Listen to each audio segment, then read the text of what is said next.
Fakultas Kedokteran Universitas Syah Kuala Banda Aceh kali ini menjadi tuan rumah dalam pertemuan seluruh dekan Fakultas Kedokteran seluruh Indonesia, baik universitas negeri maupun swasta. Dari 91 jumlah fakultas kedokteran di Indonesia, 79 diantaranya yang mengirimkan delegasi dalam pertemuan ini. Pertemuan ini dilaksanakan untuk melakukan evaluasi dan revisi beberapa kebijakan pendidikan atau kurikulum yang tujuannya untuk meningkatkan kualitas dan mutu pendidikan kedokteran di seluruh Indonesia.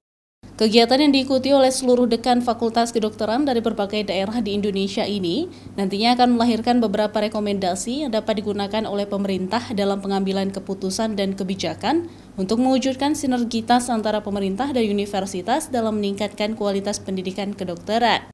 Di antaranya, Asosiasi Institusi Pendidikan Kedokteran Indonesia akan tetap mengawal dan memastikan sistem pendidikan dokter, dokter spesialis, dan subspesialis yang berkualitas. Membentuk Pokja untuk memberikan masukan terhadap rancangan peraturan pemerintah dan peraturan menteri sebagai representasi institusi pendidikan kesehatan, serta selalu berkomitmen untuk mewujudkan pendidikan kedokteran yang bermartabat, beretika, bermoral, dan profesional. Dari 91 Fakultas Kedokteran Indonesia yang hadir 79 delegasi.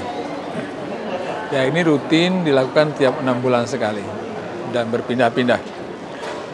Tujuannya adalah untuk mengevaluasi dan merevisi beberapa kebijakan pendidikan atau kurikulum yang semuanya adalah untuk peningkatan kualitas daripada anak didik kita. Kalau kita sekarang sudah punya 15 spesialis 1 dan 1 spesialis 2 dan akan lahir beberapa prodi lagi sekarang dalam proses. Dan kita berharap tahun depan ini sudah bisa tambah 4 prodi lagi.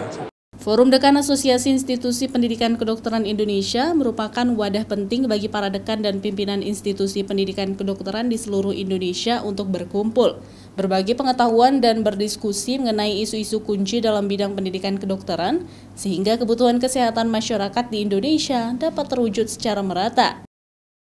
Raja Umar, Kompas TV, Banda Aceh.